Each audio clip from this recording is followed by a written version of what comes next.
খৰা পাতত আজি তেজাৰ ছবি মলিন আকাশত মেঘৰ ঘিৰণি কাগজতে লিখা টিপ্পনী ভাহি আহে ৰিক্তময় সুতাজি ৰাতিৰ কোলাহৰে মাথো মুক্ত চিঞৰণি দুপালকে সৰি আহে এয়া শেষ নিশাৰে জাননী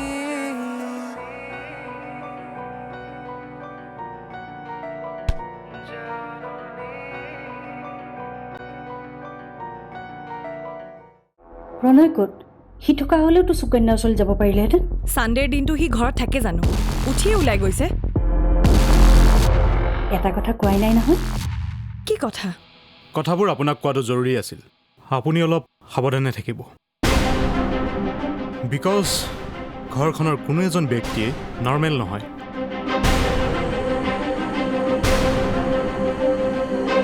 ভয় কৰিব নালাগে মই আছোঁ আপোনাৰ লগত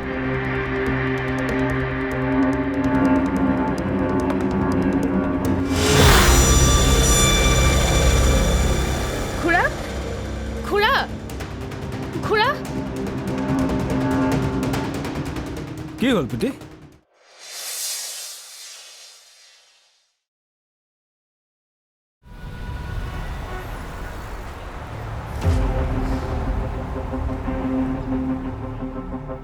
হয়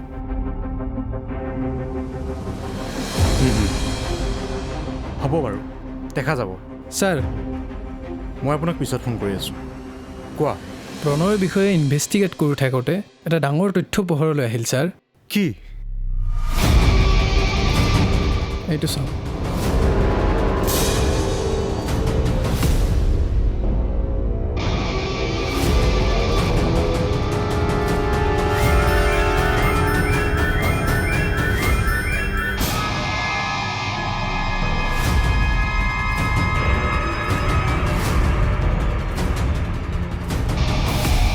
প্ৰণয়ৰ ওপৰত দুটাকৈ মাৰ্ডাৰ কেছ চলি আছে ছাৰ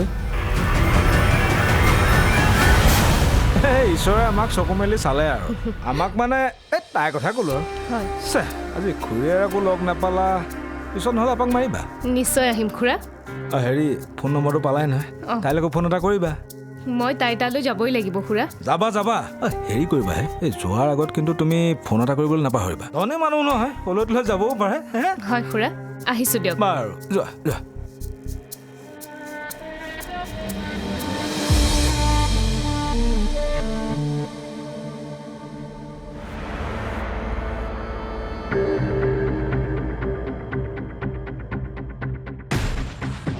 কেঁচু খান্দোতে সাপ ওলাল দুটাকৈ মাৰ্ডাৰ কেছ কি আচৰিত প্ৰণয়ৰ মুখখনলৈ চাই কিন্তু এনেকুৱা নালাগে সি যে ইমান ডাঙৰ অপৰাধী 6 বছৰ আৰু 4 বছৰ আগৰ কেছ ডিব্ৰুগড় কোৰ্টত এতিয়াও কেছ দুটা চলি আছে ছাৰ কোনেও গমেই নাপায় ইয়াত ইমান ডাঙৰ অপৰাধী এটা মুকলিভাৱে ঘূৰি আছে সকলোবোৰ পইচাৰ জোৰতে চলি আছে ছাৰ পইচা থাকিলে আজিকালি সকলো হয়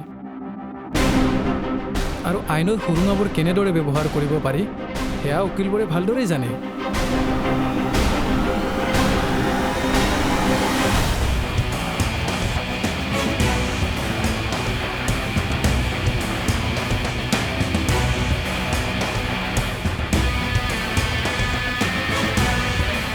দাদা জলদি বলকচোন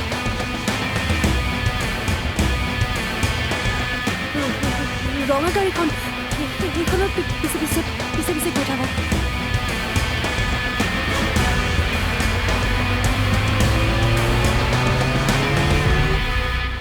বাও চাইডে লওক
এইফালেতো অহা দেখিছিলোঁ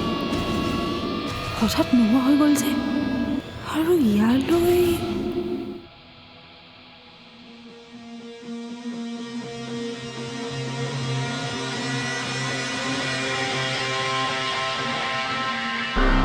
কি হ'ল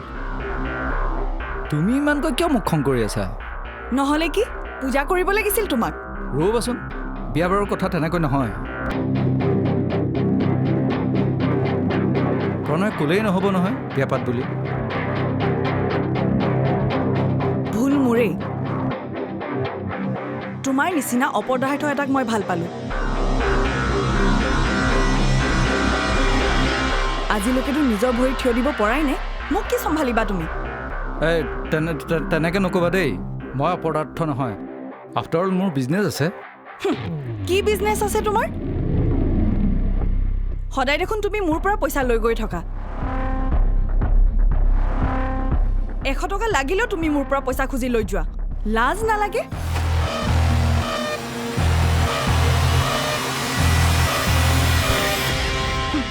ময়ো যে কি প্ৰশ্ন কৰোঁ নহয় নীলাজ মানুহৰ লাজ লাগে নেকি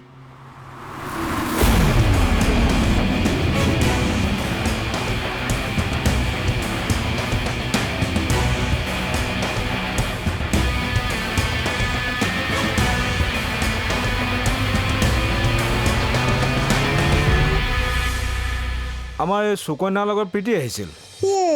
ক'ত বহিব দিলে তাইক আপুনি ক'ত বহিব লাগিব এইফালে মাৰি থৈ গৈছে ঢেঁকী খালতে বহিব দিলে ইছৰাম তাইলে বেয়াই লাগিলে নহয় এতিয়া বেয়া লাগি লাভ নাই দে তাই চাগে গৈ ঘৰো পালাগে হেৰি নহয় এই ঠেকা টেঙা আছে কিয় অঁ বঢ়িয়া মই মাছ পুঠি কেইটামান লৈ আহোঁ হেৰি আজি দেখোন বজাৰ বাৰ নহয় ক'ৰ পৰা মাছ আনিবনো আপুনি মাছ খাবলৈ আকৌ বজাৰলৈ যাব লাগে কেলে ৰাইজৰ পুখুৰীত নাই জানো হে হৰি আপুনি এতিয়া কি ৰাজহুৱা পুখুৰীত মাছ মাৰিবলৈ যাব ৰাইজে গম পালে দিব আপোনাকে সেকা কেলে মই ৰাইজৰ মাজৰ এজন নহয় জানো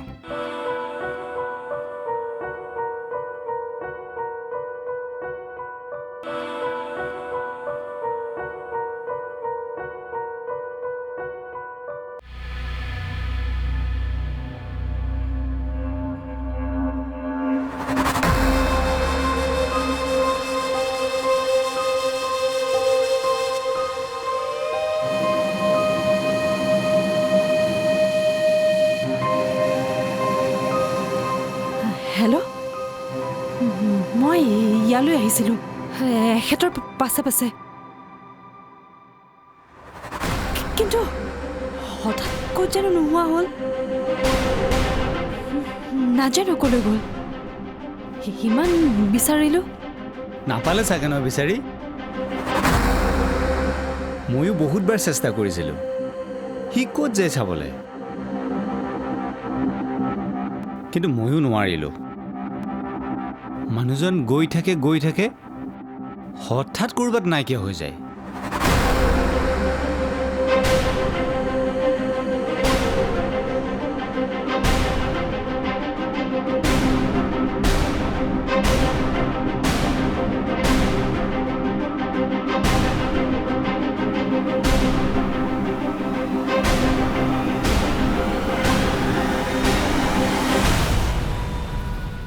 ঐ তই ক'ত হৰলকি হৈছিলি কিয় আমাৰ এই সুকন্যাৰ লগত প্ৰীতি আহিছিল ক'ত বহিব দিলে তাইক আপুনি ক'ত বহিব লাগিব এইফালে মাৰি থৈ গৈছে ঢেঁকী খালতে বহিব দিলে ইছৰাম তাইলে বেয়াই লাগিলে নহয় এতিয়া বেয়া লাগি লাভ নাই দে তাই চাগে গৈ ঘৰো পালাগে হেৰি নহয় এই ঠেকা টেঙা আছে আছে কিয় অঁ বঢ়িয়া মই মাছ পুঠি কেইটামান লৈ আহোঁ হেৰি আজি দেখোন বজাৰ বাৰ নহয় ক'ৰ পৰা মাছ আনিবনো আপুনি মাছ খাবলৈ আকৌ বজাৰলৈ যাব লাগে কেলে ৰাইজৰ পুখুৰীত নাই জানো হে হৰি আপুনি এতিয়া কি ৰাজহুৱা পুখুৰীত মাছ মাৰিবলৈ যাব ৰাইজে গম পালে দিব আপোনাকে সেকা কেলে মই ৰাইজৰ মাজৰ এজন নহয় জানো আপোনাক বুজাই একো লাভ নাই আচ্ছা তই মোৰ লগত খোৱাত অশান্তি পাইছ নে পিন্ধাত অশান্তি পাইছ কচোন একোতে অশান্তি পোৱা নাই তেনেহ'লে এতিয়া যা দুপৰীয়া ভাত সাজ ভালদৰে খাব লাগিব বুজিছনে তই যোগাৰ কৰগৈ হেৰি এই ঠেকেৰা কেইটুকুৰমান কুহুমীয়া গৰম পানী তিয়াই থৈ যা ৰ'বচোন আজি যে প্ৰীতি আহিছিল কি ক'লেনো প্ৰীতি কোন প্ৰীতি কি কোন প্ৰীতি আপুনি দেখোন অলপ আগতে ক'লে আমাৰ সুকন্যাৰ লগৰ প্ৰীতি বাহিৰত যে পঢ়ে আমাৰ প্ৰীতিৰ কথা কৈছ ঐ তাই গমেই নাপায় আমাৰ সুকন্যা যে বিয়া হৈ গ'ল ৰচোন তাইক মই জোঁৱাই আৰু সুকন্যাৰ ফটোখিনি দেখুৱালোঁ ফটোবোৰ চোৱাৰ পাছত মোৰ এনেকুৱা লাগিল তাই যেন জোঁৱাইক চিনি পায় যেন ক'ব বিচৰা নাই কিবা যেন এটা ভয় খাই আছো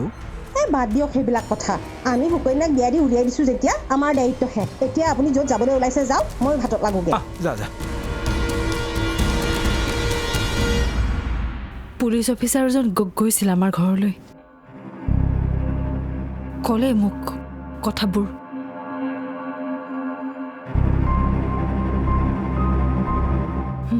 মই ক'লোঁ বহুতখিনি কথাই কিন্তু এটা কথা মই নক'লোঁ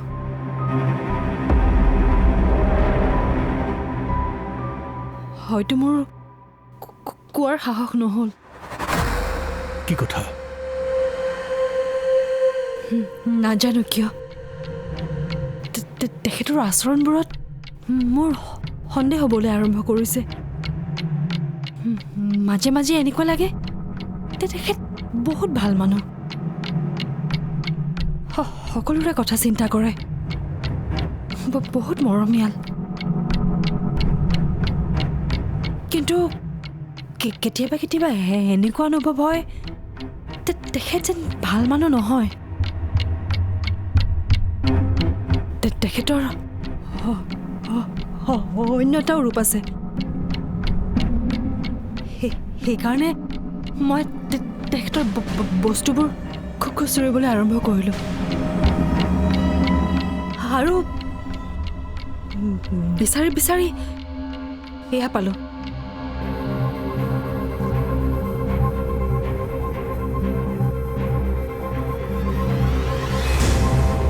ৰামেশ্বৰ ঘৰত নাই নেকি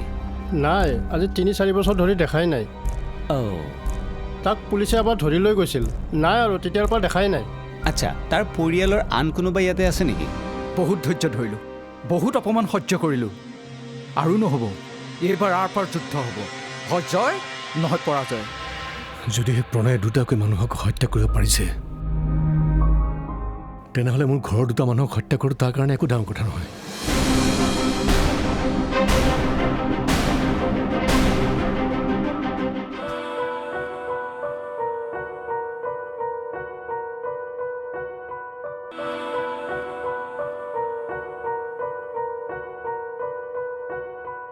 তেখেতৰ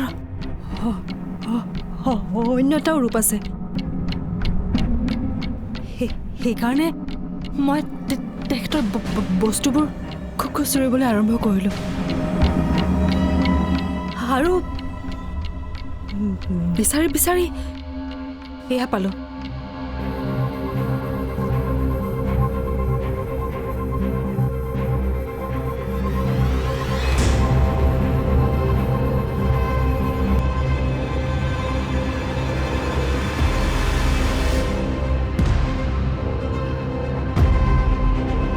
আপোনাৰ দৰে ময়ো আচৰিত হৈছোঁ তেখেতে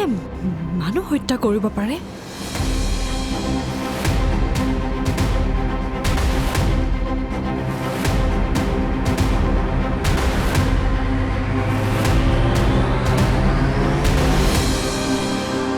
দুটাকে মাৰ্ডাৰ কেছ কিন্তু আমি একো গমেই নাপাওঁ তাক ছোৱালীও বিয়া দি দিলোঁ সকলোকে ঠগিছে তেখেতে।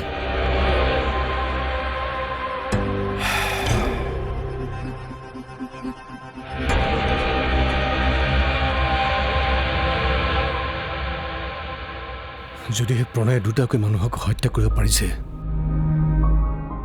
তেনেহ'লে মোৰ ঘৰৰ দুটা মানুহক হত্যা কৰোঁ তাৰ কাৰণে একো ডাঙৰ কথা নহয়।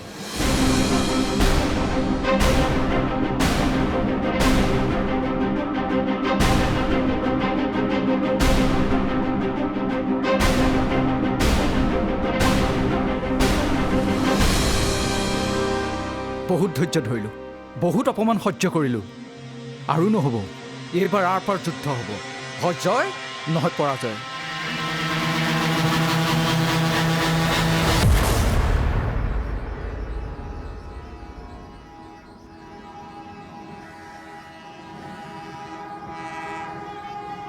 দাদা অলপ মাত দিবচোন। এইটো ৰামেশ্বৰ ঘৰ হয় নেকি? হয়। ৰামেশ্বৰ ঘৰত নাই নেকি? নাই, আজি ৩-৪ বছৰ ধৰি দেখাই নাই। তাক পুলিচে এবাৰ ধৰি লৈ গৈছিল, নাই আৰু তেতিয়াৰ পৰা দেখাই নাই। আচ্ছা, তাৰ পৰিয়ালৰ আন কোনোবা ইয়াতে আছে নেকি? মাক দেউতাকটো সৰুতে ঢুকালে, বৈনাক দুজনী আছিলে, বিয়া দিলে। শুনিছোঁ হেনো সিহঁতৰ লগত কোনো সম্পৰ্কই নাই। আচ্ছা, আপুনি কৈছিলে ৰামেশ্বৰক পুলিচে ধৰি লৈ গৈছিলে, তাৰ কাৰণটো কি আছিল বাৰু? নাজানো নহয়, পুলিচ আহি ধৰি লৈ গ'ল। বাকী আমি একোৱে নাজানো।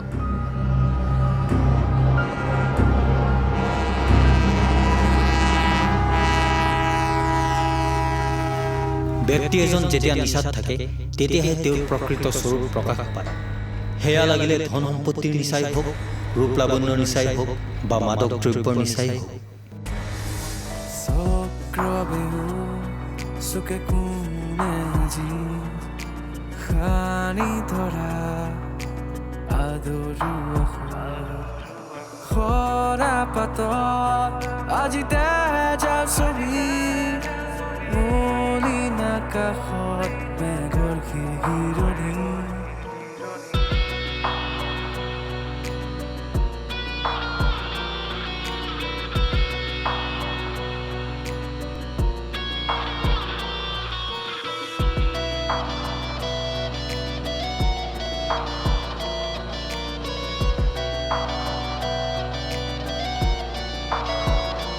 ৰাতিৰ কোলাহলে